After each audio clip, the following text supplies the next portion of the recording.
Si tu fais ta zone 2 sur le vélo, est-ce qu'il y a une cadence optimale pour effectuer tes entraînements à basse intensité? Je vais essayer de répondre à cette question de Florence.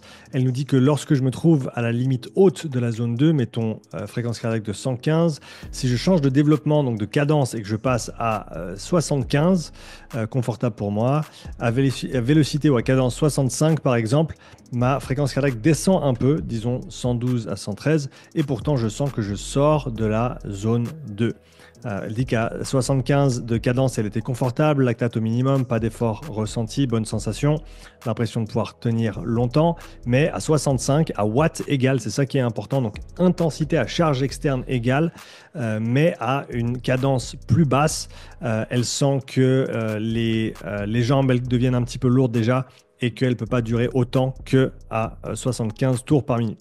Donc sa question, est-ce que j'étais déjà sorti de la zone 2 sans le savoir, ou bien est-ce que le choix du meilleur développement peut être un critère qui permettrait d'allonger en quelque sorte notre zone 2? Donc c'est très très intéressant.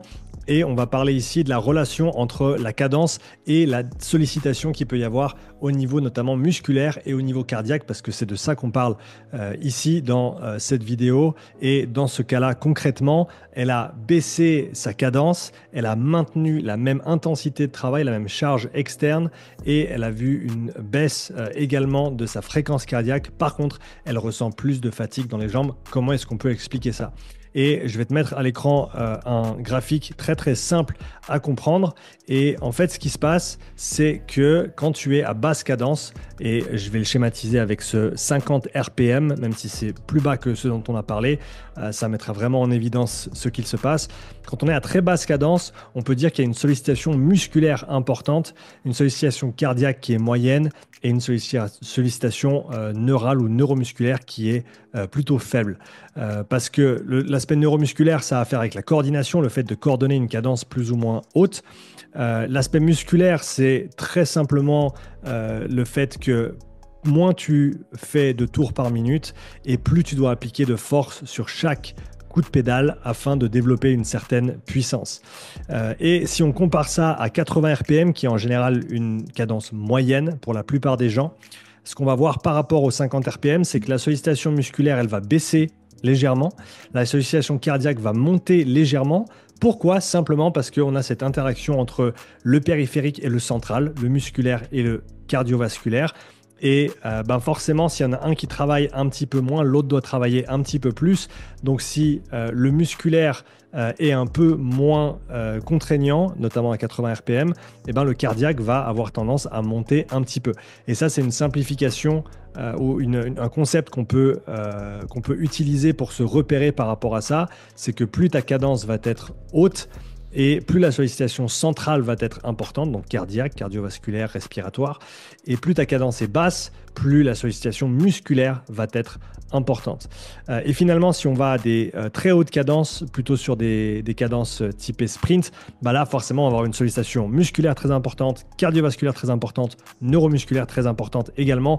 Mais là, ce qui nous intéresse dans cette vidéo, c'est surtout les deux du bas, mais on voit que le musculaire est plus sollicité à plus basse cadence. Et donc c'est ça qui explique au final que la fréquence cardiaque baisse, mais que le ressenti de difficulté est un petit peu plus haut parce que tu vas tout de suite taper un peu plus sur un registre de force, même si ça reste de l'endurance, mais si on doit penser à cette idée de force par coup de pédale, tu vas devoir développer plus de force pour faire face à cette demande musculaire plus importante et au fait que la cadence est plus basse, tout simplement.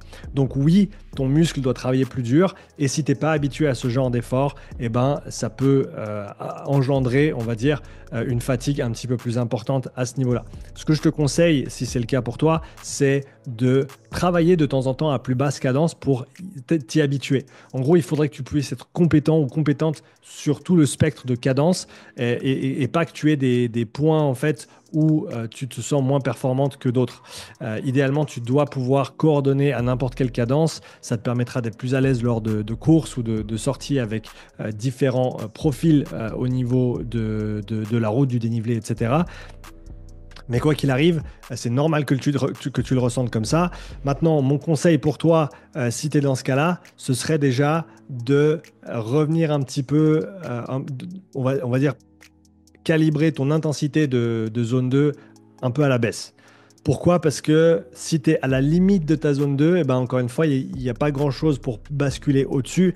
Pas que ce soit la mort si tu es un petit peu au-dessus de ton premier seuil, c'est vraiment pas la fin du monde. Mais si tu veux accumuler 2, 3, 5 heures de travail, tu as vraiment meilleur temps d'être en dessous et plutôt de manière conservatrice, plutôt que d'être juste sur la limite à 115 et d'essayer de rester à 115, 115, 115. Bah pourquoi pas te mettre à 105, voire 110 et d'essayer de maintenir ça pendant encore plus longtemps.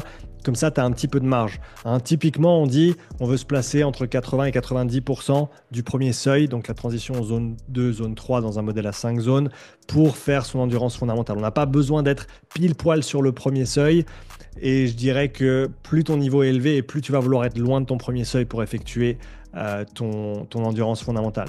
Donc, oui, la cadence de pédalage va avoir une incidence sur ces différents paramètres. Donc, il faut le prendre en compte. Donc, peut-être que si tu veux travailler ta basse intensité à plus basse cadence pour t'y habituer, ben, tu devras niveler vers le bas encore plus. Tu vas peut-être mettre à 100 ou à 105 battements par minute pour les watts donnés ou quitte à baisser même les watts justement afin d'être plus confortable et afin de pouvoir faire cet effort-là. Après, il y a forcément un entre-deux qui est celui qui est juste pour toi.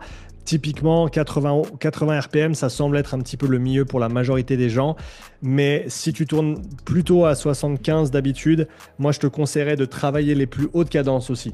Soit à l'aise à 85, soit à l'aise à 90, parce que cette composante neuromusculaire ou neurale au niveau du recrutement et de la coordination sur une fréquence plus élevée, une cadence plus élevée, c'est un paramètre d'entraînement qui est important également.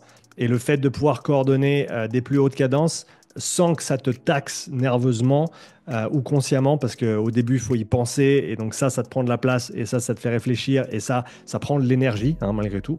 Il faut le considérer. Donc moi, je te conseillerais de travailler de travailler de la sorte. Une autre chose dont je voulais parler dans ces vidéos, vu qu'on parle de fréquence cardiaque, selon un niveau d'intensité, j'ai eu un message sur Instagram concernant ce deuxième point, qui est celui d'une fréquence cardiaque qui ne veut pas monter. Qui ne veut pas monter sur un certain effort. Donc, disons que tu as un entraînement que tu as l'habitude de faire, je sais pas, un 3 x 15 minutes au tempo, par exemple, que tu as l'habitude de faire, et tu as l'habitude de voir une certaine fréquence cardiaque, et ça s'applique en vélo autant qu'en course à pied. Et là, depuis une semaine ou deux, tu n'arrives pas à faire monter tes BPM aussi haut que ce que tu faisais auparavant sur cette même séance. Même intensité, même allure, même séance, mais la fréquence cardiaque ne monte pas autant qu'avant. Qu'est-ce qui peut influencer ce facteur-là ? Il y a plusieurs choses forcément qui peuvent influer cette fréquence cardiaque et pourquoi elle ne monte pas. Un, ce serait la chaleur. Si il faisait chaud avant et qu'il fait moins chaud maintenant, et ben, quand il faisait plus chaud, ton corps avait besoin de travailler plus dur au niveau cardiaque pour circuler tout le sang qu'il fallait pour se débarrasser de la chaleur et pour faire le travail mécanique. Donc, c'est normal s'il y a une différence de température qu'il y ait une différence de fréquence cardiaque. Plus il fait chaud, plus la fréquence cardiaque va être haute. Ça peut être une chose à considérer. La deuxième chose à considérer, ça va être plutôt l'aspect fatigue.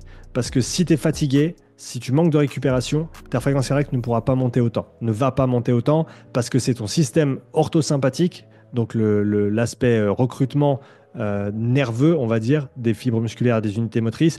C'est ça qui dicte en fait la montée de la fréquence cardiaque. Mais si tu es fatigué, tu n'arrives pas à recruter autant d'unités motrices, tu n'arrives pas à recruter autant de masse musculaire. Et donc, le sang nécessaire pour alimenter ça n'est pas aussi important. Et donc, le cœur reste un petit peu plus bas que ce que tu as l'habitude de voir. Donc, typiquement, quand tu es frais, tu devrais voir des fréquences cardiaques qui sont plus hautes sur tes séances que quand tu es fatigué. Et finalement, il y a le côté pathologie aussi, maladie. Est-ce que tu es malade? Est-ce que tu as chopé le rhume? Tu as chopé la fièvre? Et ben, typiquement, là, on va avoir des fréquences cardiaques qui sont plus hautes que ce que tu vois d'habitude. Ça peut être un paramètre. Un autre paramètre, c'est le désentraînement. Donc, si tu as fait une course récemment et que tu as pris une semaine off, alors que tu t'entraînes typiquement plusieurs fois par semaine, et ben, à ta reprise, tu vas typiquement voir des fréquences cardiaques qui sont plus hautes sur une séance donnée. Pourquoi? Parce que tu as perdu un peu de volume sanguin dans cette phase de transition après ta compétition. Alors, ça ne veut pas dire qu'il faut reprendre l'entraînement le jour après. absolument pas. Prends tes jours de repos et accepte le fait que tu vas légèrement te désentraîner pour ensuite mieux te réentraîner ensuite. C'est désensibiliser ou resensibiliser le corps, pardon, afin que tu puisses à nouveau t'entraîner et avoir les mêmes bénéfices qu'avant, voire plus qu'avant même, du fait que tu aies fait une pause. Mais ça veut dire qu'il faut accepter de faire un petit pas en arrière pour en faire 2 ou 3 vers l'avant. Donc n'aie pas peur de ça. Ce que je dis là, ça ne veut pas dire qu'il ne faut pas faire de pause après une compétition. Non, il faut faire ta pause après ta compétition, mais il faut accepter de revenir un petit peu moins en forme que ce que tu étais au départ, ce qui est tout à fait normal et ce qui te permettra d'aller encore plus loin sur ta phase d'entraînement suivante.